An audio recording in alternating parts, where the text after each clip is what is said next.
membuat atmosfer begini, semua saya yang mau. Semua saya yang mau. Jika kamu menuruti saya, kamu selamat. Saudara tahu sedekah? Kurang nggak duitmu? Ada orang miskin nggak sedekah? Saudara puasa sakit? Ada orang tahajud tiap malam, tiap hari nggak tidur, nanti, ya kan? Mulai merinding kayak gini. Karena dia sudah kuasa ciptakan semua. Kamu kalau saudara bayangkan dunia ini, saya itu otak saya itu nggak mampu. Lebarnya seberapa? Nggak ada yang tahu. Sekarang itu ada terus teori termodinamika di buku Cengal kalau ada. Nanti di dunia entropi coba lihat bagian saudara yang suka. Bayangkan dunia itu apa? Universe itu mengembang. Saya nggak bisa bayangin itu. Mengembang terus besar seberapa? Aduh, nggak bisa bayangin. Otak saya itu nggak bisa mengembang. Dan sebelumnya di situ dicatatkan juga bahwa sebelumnya itu jadi satu. Lalu lucu, ada memang benar dan teorinya sebenarnya. Dulu tuh jadi satu, nggak ada langit dan bumi, kemudian dipisahkan. Yang sekarang nggak tahu kemana jelantrahnya. Aduh, pusing. Nah, kekuasaannya, kebesarannya itu juga nggak bisa mutlak bagi saya.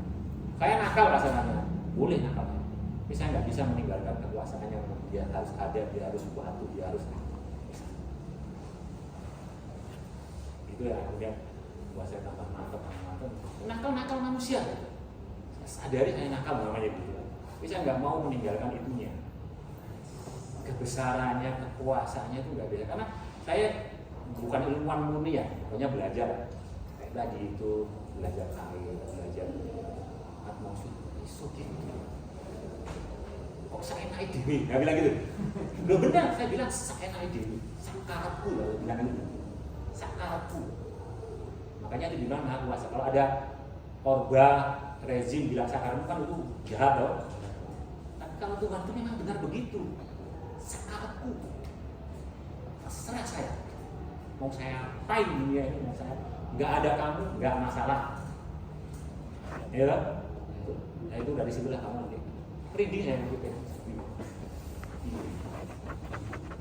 Kita sudah bilang, yang merintah saja saya yang coba. Ada yang dengar pengajiannya Gus Bahar? Ada nggak? Ada kalau sedikit cerita gitu. Ada orang masuk surga, neraka semua, satunya tuh. Udah kamu masuk neraka, lari dia. Karena dia nggak paham, aku salah, aku sih ngomong Tuhan, lari. Sampai di sana belum dimasukkan surga. Yang satunya, neraka panas Tuhan, ya sudah langsung ke sana. Itu cerita kayak cerita fiksi tapi apa ya, cerita aneh tapi. Karena yang kita dosa naruh, kalau dia sudah ngomong, sudah bisa. Tadi belanggar saya. Sorry. Terlalu lepas deh. Tapi saya selalu bicara itu. Ada ini.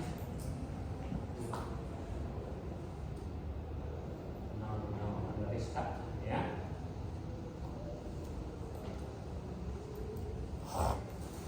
Ini sama kayak tadi ya.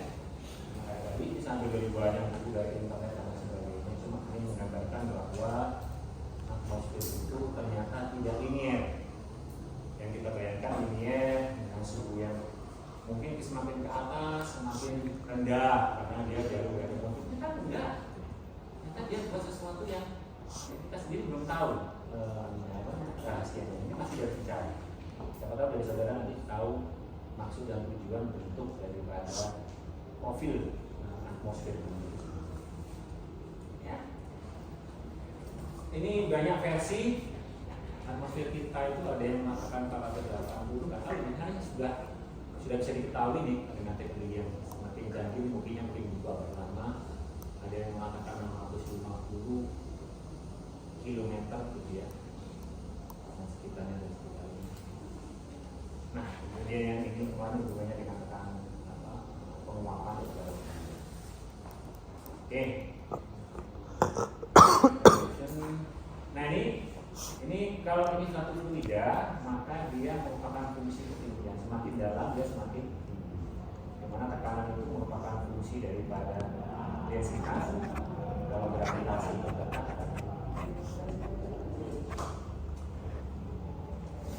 Ini dimanapun kalau dia ketinggiannya sama A, B, C, D, E, F, G itu maka tekanannya akan sama. Tetapi di yang ini I itu beda karena ketinggian beda. Apalagi di H karena di H mempunyai fluida lain yang densitasnya relatif besar. Coba tahu merkuri? Itu kan sakar itu kan. Ada logam yang kondisi atmosfer bentuknya cair. Lucu kan? Kamu belajar gitu tuh lucu-lucu semua. Otakmu itu masih nggak akuan, nggak bisa. Pokoknya sih semuanya itu masih ada yang sakar. Terserah saya. Dan logam itu beratnya 13 kali air. Di dalam fluid atmosfer bentuknya cair. Logam nggak nyangka. Ini merkuri. Ini aplikasi beberapa hal, Pascal dan lain sebagainya. Ya, bisa percepat karena itu tidak begitu susah untuk dipahami. Yang penting ini adalah manometer, satu alat untuk mengukur tekanan. Jadi ada banyak ya, mengukur tekanan itu dari tekanan yang ada di satu tempat dalam kondisi mungkin di satu lokasi di Kalimantan namanya manometer. Ya, nah manometer itu bentuk sederhananya seperti ini. Ini saudara bisa bikin sendiri. Kalau di lab maunya nggak ada manometer, saudara bikin ini sendiri bisa. Intinya semuanya dibandingkan dengan tekanan apa? Tekanan atmosfer. Jika tekanan di dalam ruangan ini sama dengan tekanan atmosfer, maka tidak ada perbedaan ketinggian. Ketika tekanan di dalam ruangan ini lebih besar daripada tekanan atmosfer, maka tekanan ini akan mendorong fluida di sini sehingga dia naik ke atas sehingga terjadilah perbedaan ketinggian. Inilah yang kemudian kita hitung sebagai satu tekanan gauge. Ya, artinya bahwa ada yang ini tuh. Jadi manometer itu alat untuk mengukur tekanan. Nah sekarang kita pakai apa? Juga pakai manometer tapi yang sudah modifikasi dengan apa namanya alat-alat mekanikal dan lain sebagainya. Jadi alat gitu yang diban itu sudah pakai gas dan lain sebagainya. Gas. Jadi kalau dia tekan ini gasnya atau pelnya itu berubah. Tapi khusus untuk tekanan udara kita nggak pakai manometer. Jadi tekanan udara, tekanan atmosfer kita nanti memakai alat yang namanya baru ada data yang sebagainya. Jadi kali ini fluida 1, fluida 2 tergantung kepada jenis fluidanya, tergantung kepada ketinggiannya. Nah, maka P2 di sini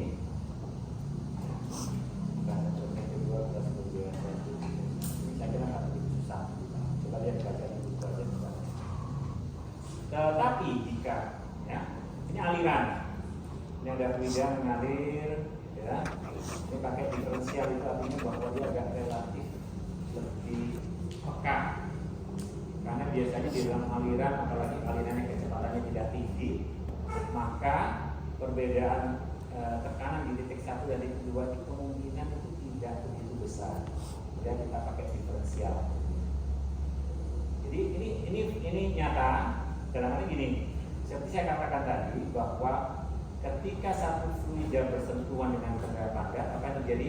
Akan nempel, kemudian akan terjadi gesekan yang berarti tekanannya akan berkurang, energinya akan berkurang. Berarti kalau kasih di sini dan di sini, ini berarti sepanjang yang di sini ini ada gesekan. Artinya ada energi, ada tekanan yang hilang selama proses aliran. Tekanan di titik 1 dan titik 2 itu lebih besar mana? Titik 1 karena alirannya dari titik 1. Ya. Kemudian kalau saudara hitung benar, kesananya saudara coba di lab, maka akan saudara lihat bahwa di sini akan terjadi perbedaan tekanan, bahwa tekanan di titik 1 akan lebih besar dari tekanan. Ini cara mengukur tekanan kalau di dalam 1A. Ya. Oke. Kemudian ini adalah barometer. Jadi ada manometer, alat untuk mengukur tekanan bentuknya biasanya U kayak begitu, manometer itu, dan itu kemudian sudah dikonversi menjadi alat tadi dengan mechanical. Ya. Nah kalau ini barometer itu tekanan atmosfer yang seperti saya katakan tadi, saudara sekarang lagi menerima beban sebesar 1 atmosfer. Bagaimana kemudian cara mengukurnya? Itu pertanyaan begini. Jadi ada satu, anggaplah ini panci atau wadah bejana. Satu lagi, anggaplah gelas ukur. Ini terpisah nih. Jadi ada panci, ada gelas ukur. Masing-masing diisi fluida. Supaya itu gelas ukurnya tidak terlalu besar, pakailah merkuri. Itu loh maksudnya. Supaya besarnya ini gelas ukurnya tidak besar, pakailah merkuri. Jadi masing-masing diisi merkuri, di sini isi merkuri, tapi yang gelas ukur ini terbalik dulu dari arahnya yang terbuka di atas. Kemudian gelas ukur ini saudara masukkan ke dalam bejana ini, tapi jangan sampai ada udara yang masuk. Ya, bisa kan? Lalu isi tumplek kalau bahasa Jawa saya. Dibalik belak dulu. Ketika dibalik, apa yang terjadi? Ya dibalik, maka fluida itu akan turun begini. Akan turun. Tetapi setelah mencapai titik tertentu dia nggak akan turun lagi. Ya. Jadi setelah sampai ketinggian tertentu ya, setelah diukur kalau fluidanya itu merkuri, ketinggiannya berapa? 76 cm. Itu di soal-soal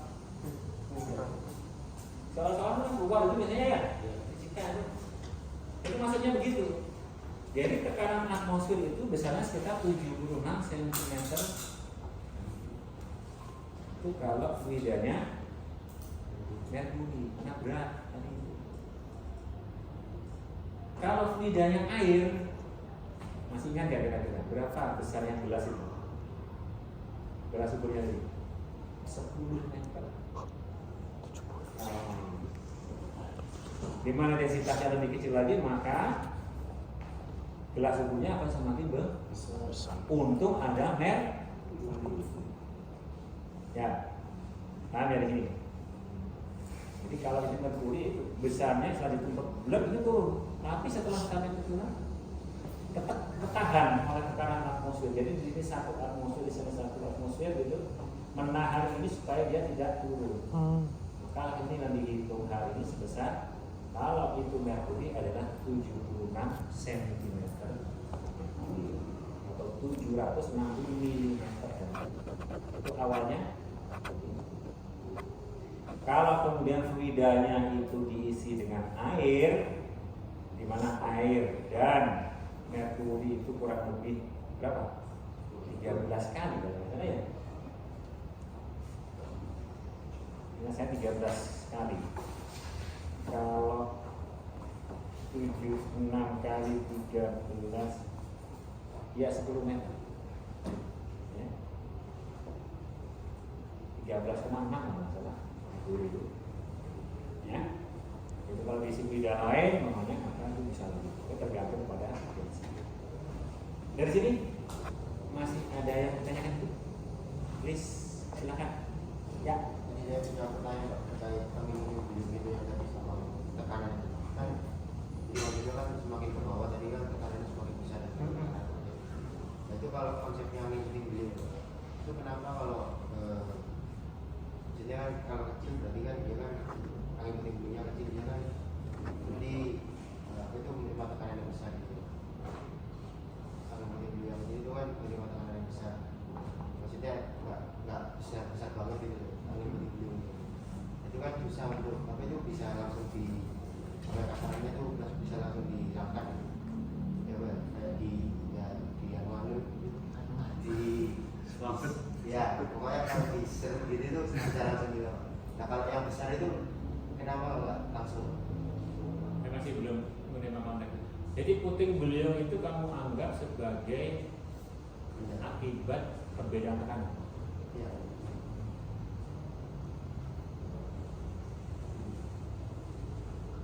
Ya, puting beliung. Itu kan bedanya kan angin. Iya. Ya kalau kecil ya bisa saja kan. Tapi kalau itu memang terus sumbernya itu masih ada perbedaan tekan, kalau itu saya masih bingung apa konteksnya pertanyaan.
Menghubungkan itu akibat adanya ini begini.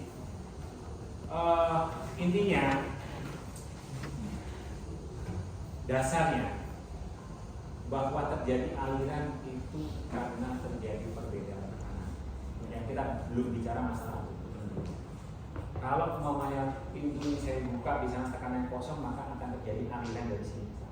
Ya kan? Nah, ketika ada aliran, nanti kita akan bahas namanya hukum Bernoulli. Di situ ada kecepatan, di situ tekanannya kurang. Di situ ada kecepatan. Jadi kalau dalam konteks gambar ini tadi, ini semakin cepat aliran di dalam pipa itu, semakin kecil tekanan. Ya. Jadi memang yang membuat aliran ini kita tidak bicara konteks beliau ya, itu kompleks dan itu bukan ada. Mungkin ada tekanan saya dulu ya. Tapi ada pergerakan massa yang besar. Ya. Tapi kalau terjadi aliran di dalam pipa semakin cepat, maka tekanannya itu akan kecil. Itu hukum Bernoulli nanti ya. Hukum Bernoulli nanti. Nah, kalau kemudian istilahnya tadi ada puting beliung kecil di situ, mungkin di dalam aliran ini mungkin tekanannya juga kecil kan? Iya. Nah itu saudara hilangkan mungkin disatu dengan apa namanya apa mungkin bisa. Tapi kalau sumbernya ini masih ada di dalam, akan terjadi hilang sementara gitu, kayak gitu kan? Soalnya kalau saya main begitu masih kecil itu kan ada kan puting beliung kecil waktu di halaman kan itu malah dulu waktu kecil ya saya kalau bahasa Jawanya kita parani bahasa Indonesia. Summary gitu, tendang-tendang hilang loh, ya. Karena sumbernya masih ada kan? Muncul,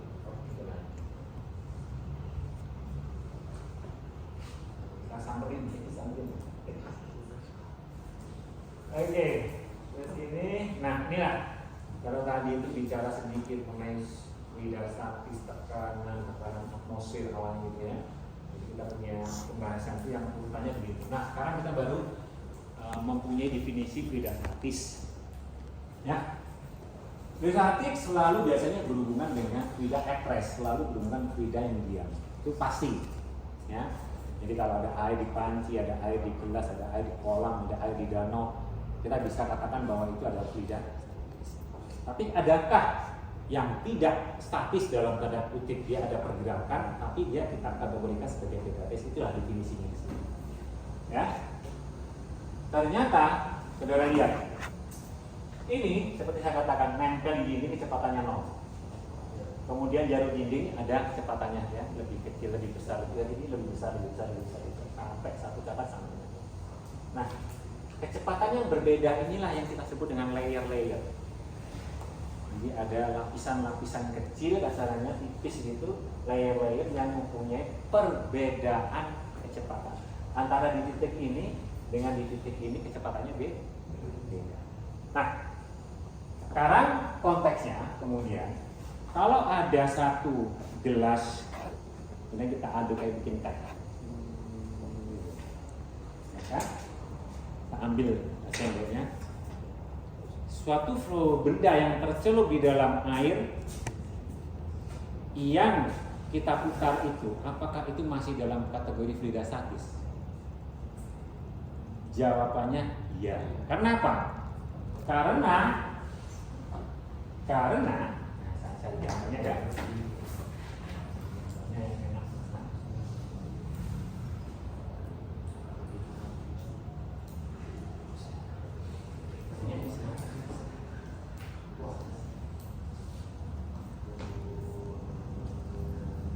Oke lah, ini aja gambarnya. Karena ketika fluida ini berputar, gitu ya, berputar ini ya, semakin cepat putarannya ini semakin tinggi dan lain sebagainya, ini semakin rendah. Tapi ternyata antar layer itu tidak terjadi perubahan kecepatan, tidak ada perbedaan. Nah, ya, jadi antar layernya ini nggak ada perbedaan kecepatan, sehingga ketika air diputar di dalam satu wadah gelas ini masih kita kategorikan sebagai satu fluida statis. Nah, sekarang saya coba langsung aja saya balik. Apa fluida statis? Satu kondisi di mana fluida antara layernya tidak terjadi perbedaan kecepatan. Dan ini aplikasinya lain selain itu adalah air di tangki. Ini ada air tangki, bahan bakar atau semua di wadah atau fluida etres kesannya, tapi saudara kasih percepatan ke arah sana, gitu ya. Artinya terjadi perubahan permukaan loh. Nah, ketika ini ada isu permukaannya, artinya tekanannya juga sama. Artinya tiap layer juga tidak ada perbedaan kecepatan. Sehingga yang kita bahas yaitu adalah fluid etres benar-benar yang ada di dalam satu wadah, fluid etres yang diputar, ya, arah sumbunya, dan satu fluida etres yang kemudian kita tarik yang kita kasih kecepatan atau percepatan, maka itu masih kita kategorikan sebagai satu fluida statis. Nah, nih ya, example includes in fluida statis with etres, linear acceleration, angular rotation. Ini adalah kategori dari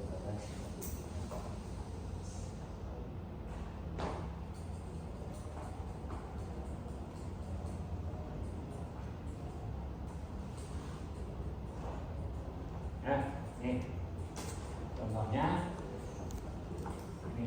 Nah, sekarang kenapa kita mempelajari fluida statis? Nah, ini tahu harus selalu begitu supaya lebih menarik. Karena kenapa?